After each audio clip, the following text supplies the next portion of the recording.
Hola, hace mucho tiempo que no nos vemos. ¿Cómo están? Espero que curiosos y con muchas preguntas. Si viste el título del video, probablemente te estés preguntando una sola cosa. ¿Qué es un depredador de ápice?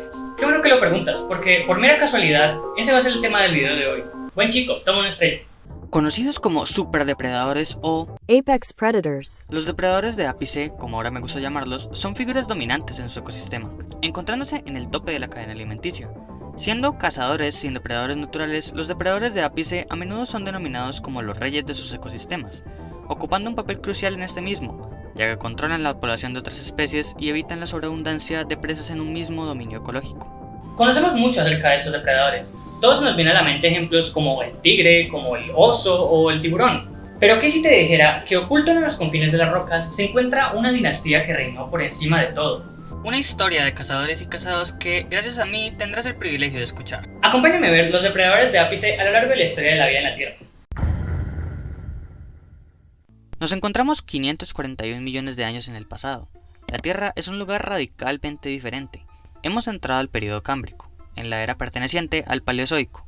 Aquí, la mayor parte de la distribución geográfica de la Tierra se compone de abiertos océanos, resultados de la fragmentación del supercontinente Rodinia, junto con unos niveles de oxígeno más bajos que en la actualidad, un clima relativamente más cálido y unos mares poco profundos. Los organismos de este incipiente ecosistema empezarían a tomar un rol más activo en las cadenas alimenticias. Una nueva moda ha emergido, y algunas especies cámbricas parecen haberse adaptado a ese estilo de vida a la perfección. Y así es, estoy hablando de la depredación, el maravilloso arte de cazar y comerte tus presas, y el protagonista de nuestro pequeño primer capítulo no es otro que el ya muy mencionado Anomalocaris. Parece ya costumbre iniciar mis videos hablando de Anomalocaris, pero no por nada es conocido como el primer depredador de ápice, o por lo menos el primero que se tiene registro. Si me conocen lo suficiente saben que nunca desaprovecho una oportunidad para hablar de Anomalocaris, así que ¿por qué no? Siendo un pariente cercano de los artrópodos, Anomalocaris vivió entre comienzos a mediados del período cámbrico, con una longitud de 38 centímetros, dos apéndices afilados y segmentados, ojos pedunculados y una anatomía que le permitía nadar elegantemente por el lecho marino. Sin duda alguna, la presencia de Anomalocaris consistía un inminente peligro para la fauna cámbrica. ¿Y cómo no serlo?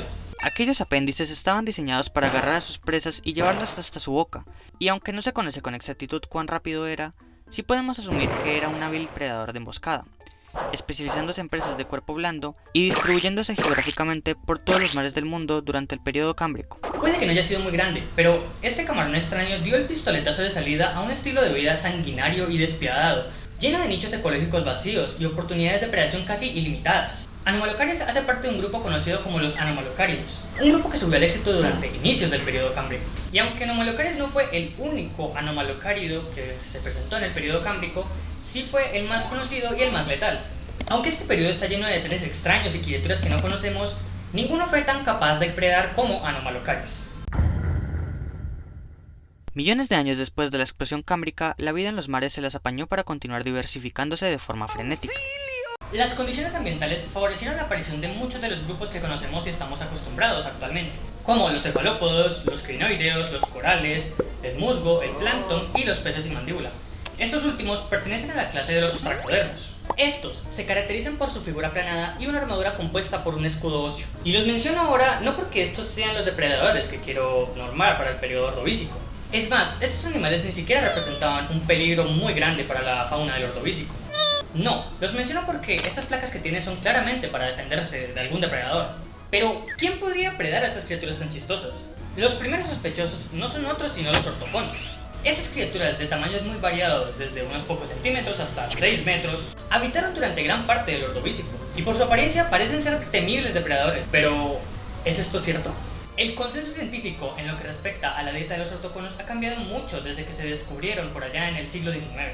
Dado su tamaño, se pensó en endoceras como un depredador de ápice que emboscaba a sus presas para así atraparlas con sus tentáculos y luego comérselas con su duro pico de cefalópodo. Pero un vistazo hacia sus conos nos enseñó que la propulsión que este animal poseía no era apta para un movimiento desenfrenado. Dicho de otro modo, el mar era lento. Por lo pronto, se consensa que los ortoconos son filtradores o carroñeros marinos. Al parecer no resultaron tan temibles como pensábamos, pero indudablemente alguien debió ocupar el puesto de depredador de ápice. Algo debió predar a estas criaturas indefensas en este periodo geológico. ¿Se les viene a la mente algún candidato? Si les menciono la palabra gigantostracios, probablemente no tengan una idea muy clara de qué se trate. Pero si les menciono los uripteridos, Probablemente tampoco tengan una idea muy clara de lo que se trata. Pero, si les menciono a los escorpiones marinos, este grupo de artrópodos provenientes del Ordovícico dominó los mares de dicho periodo, con sus grandes apéndices llamados quelíceros y su gran tamaño, coronándose así como el grupo de artrópodos más grande del que se tiene registro. Más grande en tamaño. Este grupo es extremadamente diverso, tanto así que me gustaría hablar de ellos más adelante. Por ahora, quedémonos con que el Pentecopterus fue el depredador de ápices durante el periodo Ordovícico. Pentecopterus nadó por los mares del Ordovícico hace 467 millones de años. Midió alrededor de 1 metro con 83 centímetros y aterrorizó a la fauna del Ordovícico medio con su aterradora apariencia. Y más importante aún, sus duras pinzas, que usaba para atrapar a sus presas, entre las que se encuentran algunos ostracodermos e incluso cefalópodos. Sin duda alguna, un pariente de los escorpiones que agradecemos que está extinto. Y hablando de euritéridos, aquí una hot take. El periodo silúrico está muy infravalorado. Ya entiendo que otros periodos tienen cosas como estas o estas, pero el periodo silúrico tiene a Giyu, ya con eso se ganó mi corazón. El periodo silúrico se caracterizó por la dominancia de los euritéridos. Pero dejemos a los ritos a un lado para hablar un poco del panorama ecosistémico. La vida poco a poco se iba recuperando de la extinción masiva de finales del Ordovícico. Se me olvidó mencionar que hubo una extinción masiva a finales del Ordovícico. El clima se empezaba a calentar. Durante este periodo, las plantas vasculares hicieron aparición y empezaron a dominar los ecosistemas terrestres. No más terreno baldío, las plantas vinieron para quedarse. Plantas primitivas como Cooksonia se esparcieron para dar paso a un ecosistema un poco más familiar. Un saludito para cualquiera que escribió este atlas, me ayudó mucho. Lol. De vuelta en el agua, los mares del Silúrico vieron cambios muy interesantes en su fauna. Por ejemplo, la aparición de las primeras mandíbulas marcó un antes y un después en los roles de depredación que se daban en el océano. Espero que esto no traiga consecuencias devastadoras para el ecosistema. Otro ejemplo de adaptación durante el Silúrico puede ser el hecho de que los ostracodermos desarrollaron toda clase de espinas y extrañas armaduras, probablemente en consecuencia del rápido crecimiento e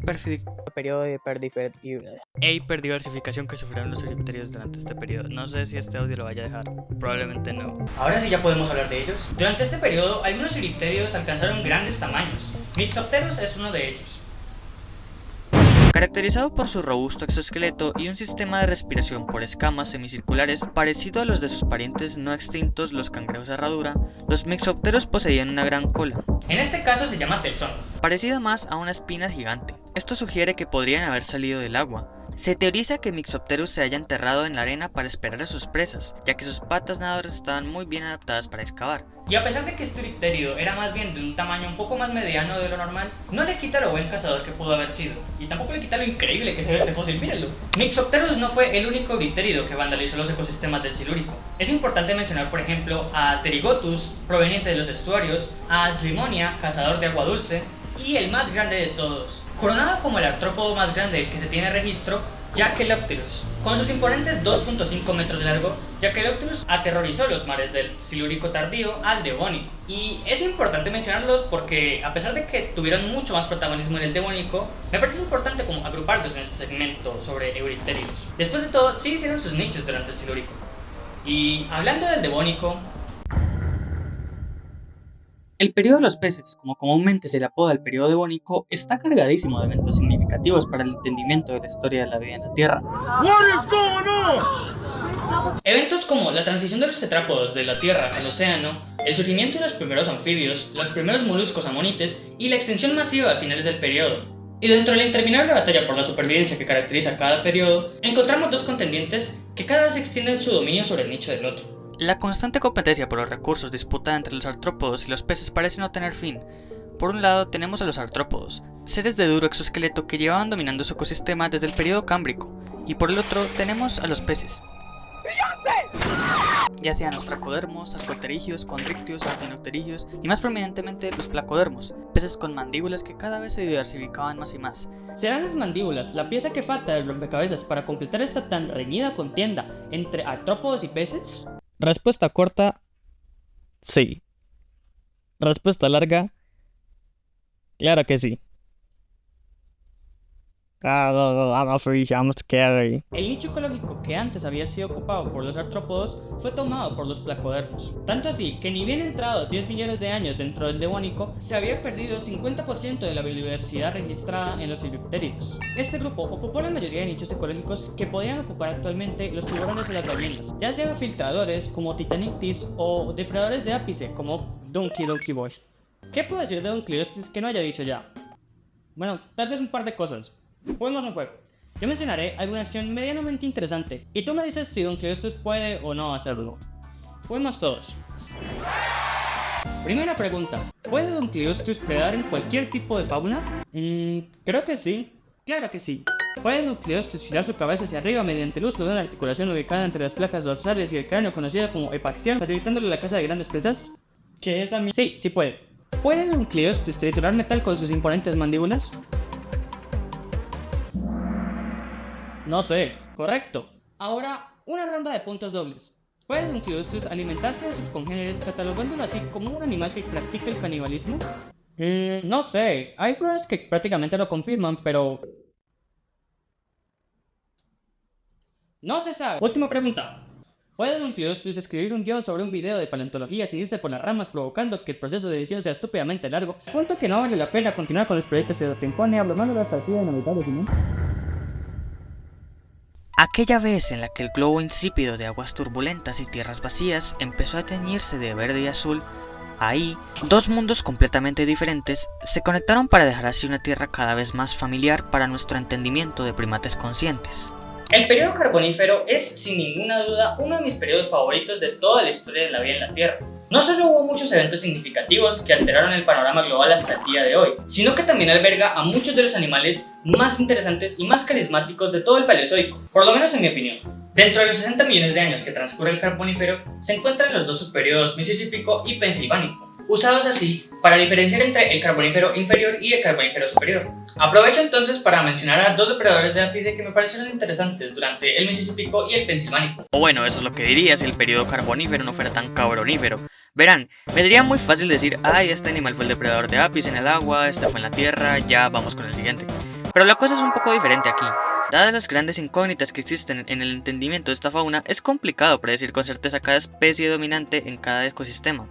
Esto, a su vez, debido a la rareza con la que se encuentran depósitos fósiles de fauna carbonífera. Me parece más prudente ser un poco más general a la hora de hablar de órdenes y grupos que dominaron durante este periodo. Durante el Misisípico ocurre un evento conocido como la brecha de Romer, en donde es difícil encontrar fósiles de fauna relevante para el entendimiento del ecosistema del recién iniciado periodo carbonífero.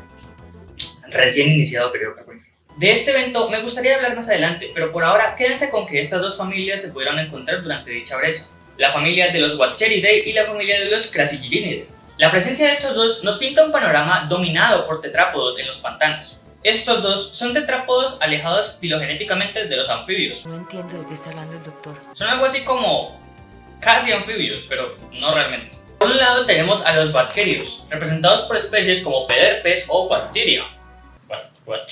Tetrápodos de 1 a 1.5 metros, conocidos por estos fósiles y entendidos como cazadores bien adaptados a la vida en la Tierra.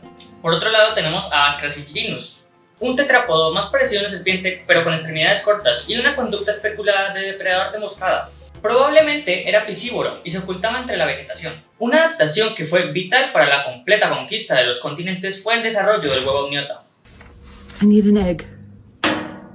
Thank you. Esta adaptación le permitió a los amniotas conquistar nuevos nichos ecológicos y expandirse. Ahora la Tierra tenía nuevos dueños. Tanto fue la expansión que fue aquí cuando se dividieron los grandes grupos de diápsidos y sinápsidos, siendo los diápsidos amniotas más relacionados a los reptiles y más adelante a las aves, y los sinápsidos amniotas más relacionados a los mamíferos como tú o como yo. Un sinápsido que pudo haber ocupado el rol de depredador de ápice puede haber sido el Ophiocodon, un amniota de 3 metros de largo con una anatomía parecida a la de los cocodrilos. Y las similitudes no terminan allí, puesto que se utiliza que este sinápsido cazaba en la orilla de los cuerpos de agua dulce o salada, como le hacen los cocodrilos de hoy en día. ¿Cómo le hace? Total. Y digo que pudo haber ocupado el rol de depredador de ápice porque, a pesar de su temible apariencia, su dieta consistía en peces y en tetrápodos más pequeños, dificultándose la caza de animales más grandes. No me quiero ir del periodo carbonífero sin antes mencionar a los condrictios, una clase de peces cartilaginosos que incluye a los tiburones y a las rayas que conocemos hoy en día. Esta clase es súper vieja y súper exitosa. Me imagino que han escuchado hablar de que los tiburones son más viejos que los árboles. Pues total. Los condrictios y sus parientes más cercanos dominaron los mares del Carbonífero. Tanto así que si el Carbonífero no fuera llamado el periodo de las plantas, o el periodo de los bichos, o el periodo de los anfibios, probablemente se llame algo así como el periodo de los tiburones. Por último, pero no menos importante, para el Paleozoico tenemos al periodo Pérmico, un periodo caracterizado por la dominancia de los sinápsidos, ocupando cada nicho ecológico y diversificándose como un hijueputa. Esos 45 millones de años se vieron marcados por la dominancia de estos casi mamíferos. A su vez, durante este periodo ocurrió una que otra extinción que acabó con la fauna poco adaptativa. El periodo Pérmico no solo empezó con un gran evento de extinción, sino que a mediados de este también ocurrió otro evento de extinción, y para rematar, a finales del periodo también ocurrió un gran evento de extinción masiva conocido como la Gran Mortandad. Tenemos mucho de qué hablar, así que pónganse cómodos. Como vamos a hablar del Pérmico, me parece prudente ponerme el uniforme de trabajo apropiado. Ahora sí, vamos a hablar del periodo Pérmico. De una vez aviso que esta sección del video va a tener más términos y nombres de grupos que las anteriores secciones, entonces estén atentos. Para facilitarnos la vida voy a escribir el cladograma aquí.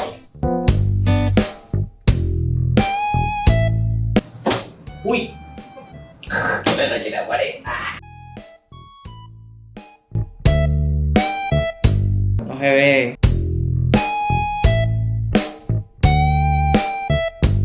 ¿Se entiende?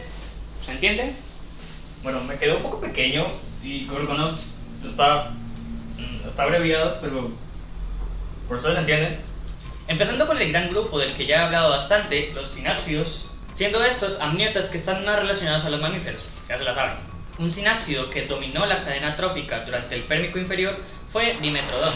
Este esfenocodontio debe su nombre a los diferentes tipos de dientes especializados que posee. Es comúnmente confundido con los dinosaurios y es conocido por su gran aleta bla bla bla. Ya de este hablé en mi video pasado. Quédense con que este sinápsido está muy bien equipado para cazar grandes presas y sobrevivir a los ambientes tan hostiles de inicios a mediados del periodo Pérmico. Dentro del gran grupo de los sinápsidos se encuentra el subgrupo de los terápsidos. Aquí es donde este subgrupo se divide en taxones un poco más específicos. Por un lado tenemos a los dinocéfalos. Considerados como terápsidos menos avanzados, este taxón contiene animales con dietas extremadamente variadas, desde herbívoros con duros cráneos hasta carnívoros depredadores. Muchos con una apariencia parecida a la de un cocodrilo o un dinosaurio, pero más mamiferizada. A ver, siendo sincero, estas formas de vida parecen el dibujo que un niño de 6 años con un tramo por los perros haría. La gran diversidad de los dinocéfalos les permitió ocupar la mayoría de nichos ecológicos. Aquí es cuando les quiero hablar acerca de unos cuantos dinocéfalos carnívoros que reinaron durante mediados del periodo Pérmico. Por un lado, en la región de Siberia se encontraron fósiles de un depredador conocido como Titanophonius. A su vez, en Sudáfrica se tiene un registro de dominantes Titanosuchus, y por el lado de la antigua isla de China en Pangea se observaron especies como Xenophonius. Estos tres géneros distintos, pero con muchas similitudes de dinocéfalos, ocuparon el rol de depredador de ápice. Con respecto a la relación filogenética de estos tres, Titanosuchus pertenece a una familia con su mismo nombre, los Titanosúquidos. Y lo que respecta a los otros dos, tanto Titanophonius como Xenophonius pertenecen a un grupo conocido como los Anteosáuridos. Este último grupo tiene un integrante secreto, un ser de tan bruta fiereza que es conocido como el depredador de depredadores. No literalmente, no es que prede otros depredadores. Con ustedes, Ankylosaurus. Esta potente bestia no solo se corona como el depredador más macizo de todo el Pérmico, con sus imponentes 5 a 6 metros y 500 a 600 kilogramos, sino que también ocupó el nicho de depredador de ápice en diferentes ecosistemas. Se teoriza que era un cazador de tierra capaz también de cazar bajo el agua, como un cocodrilo. Espero que se den cuenta lo exitoso que resulta tener el plan de vida de un cocodrilo. Puedes cazar en la tierra, puedes cazar en el agua, puedes sobrevivir mucho tiempo sin comer, pones cara de pendejo todo el día. Es perfecto. Por eso es que los cocodrilos llevan con nosotros tanto tiempo, y dudo mucho que se vayan a extinguir. Después de todo, han sobrevivido como 3 extinciones masivas. Y hablando de extinciones masivas,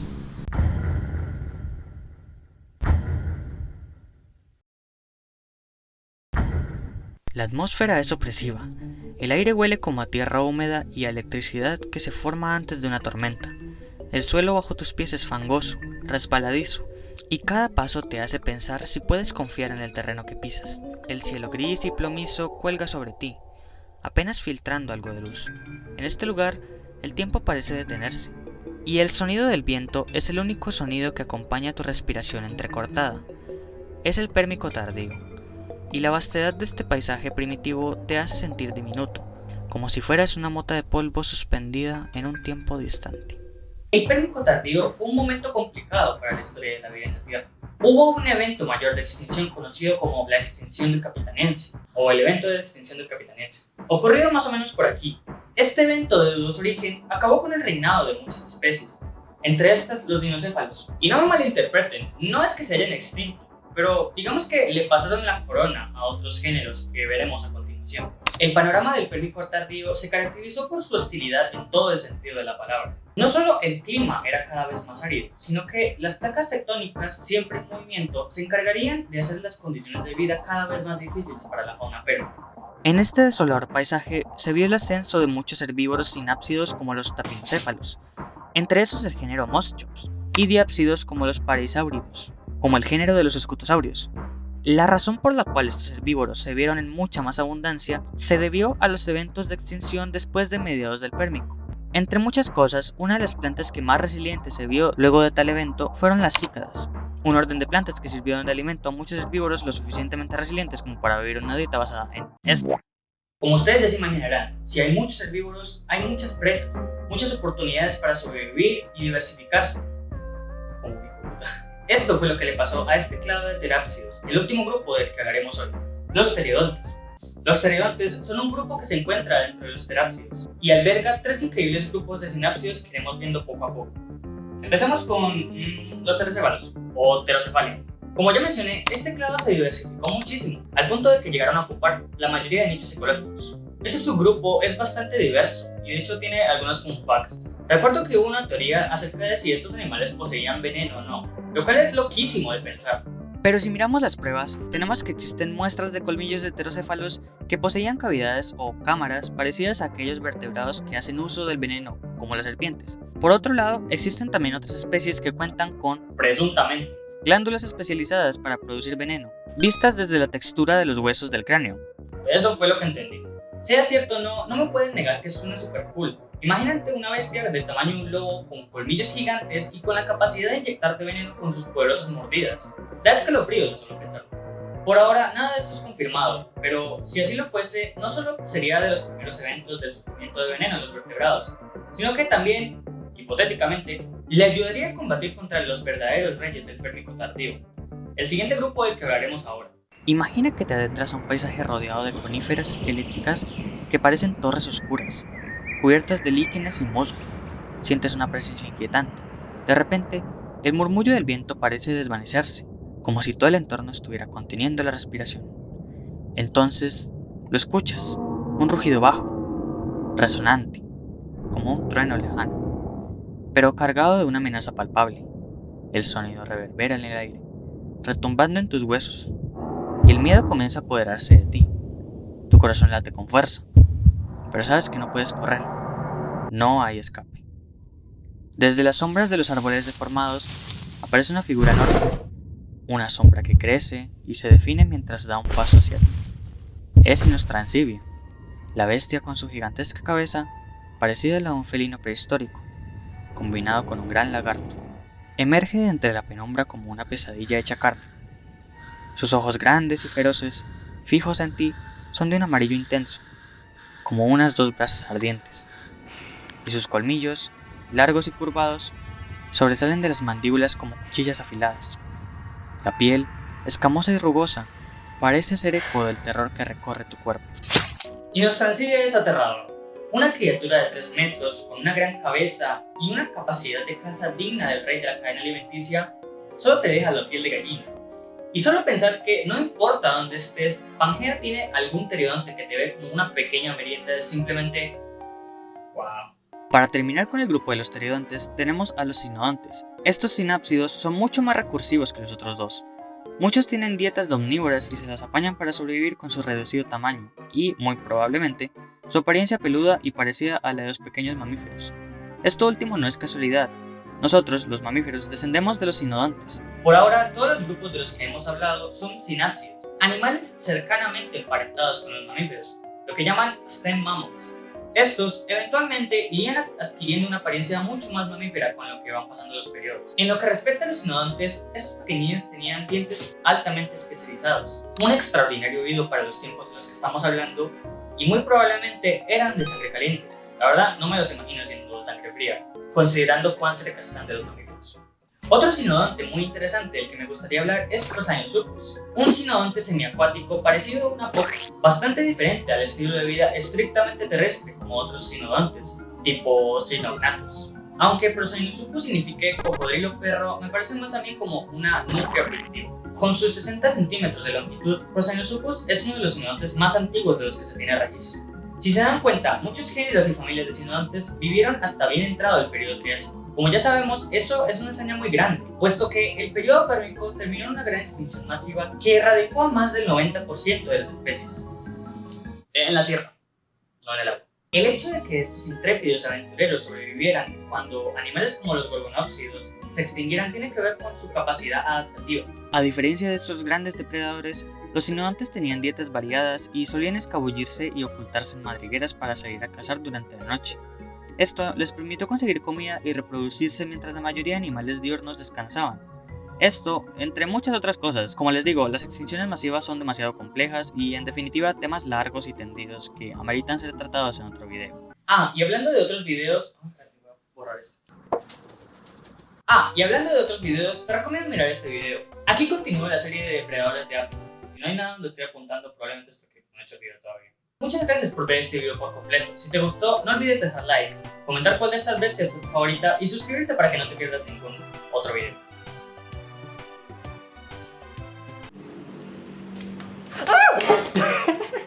Bueno, por lo menos no.